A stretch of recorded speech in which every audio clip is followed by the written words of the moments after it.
All right, so you're wondering how there can be justice or accountability in the case of Winston Smith. Winston Smith, 32-year-old black man who was shot and killed by law enforcement on June 3rd in Uptown Minneapolis, Minnesota. Today is June 5th, and the thing that you need to know is that Winston Smith was killed by the feds, all right? This wasn't like cops, he was killed by the feds, a group called the North Star Fugitive Task Force. Now, the feds and task forces don't carry body cams, and they do not take footage of their business, okay? Do not carry body cams, and this is for a specific reason that they say. This is their reasoning for not carrying body cams.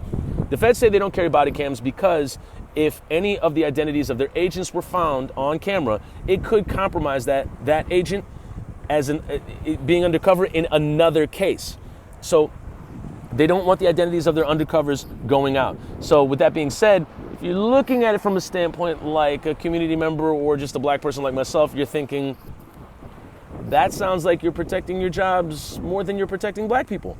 And that comes with an inherent amount of connotations. That's for another video. But that is the point.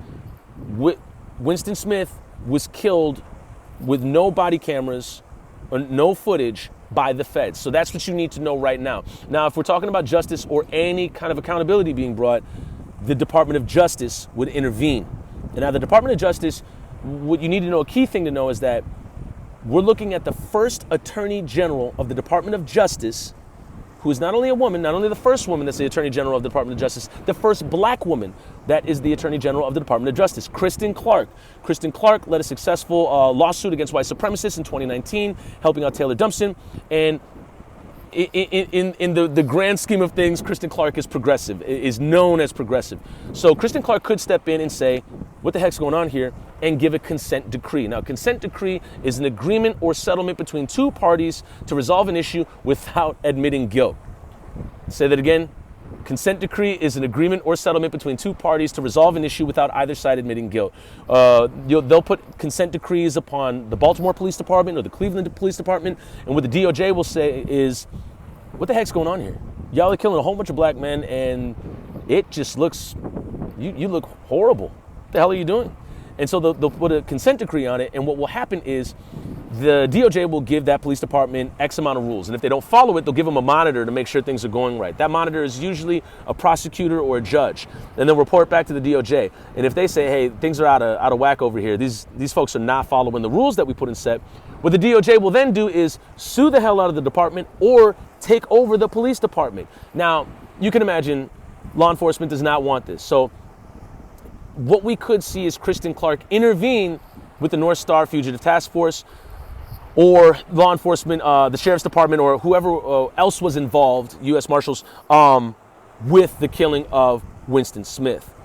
If that happens, it'll obviously be a drawn-out process, but that is one route that could go. That is one route that could happen.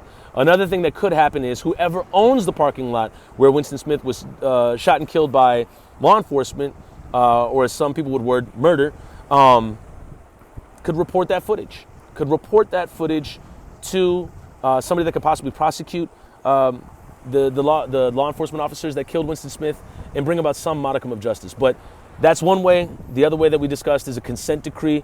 And those are just some of the means of justice that could happen in this situation. That is an absolute atrocity, loss, and tragedy.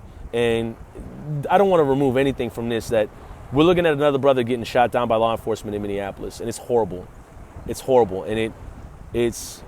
I mean, if there was any modicum of trust between community members and law enforcement, I don't know where you could find it now.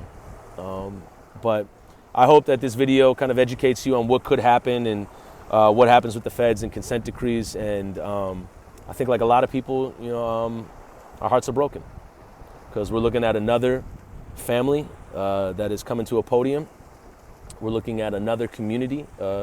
And for a lot of black folks, we're seeing ourselves in Winston, and it's tough.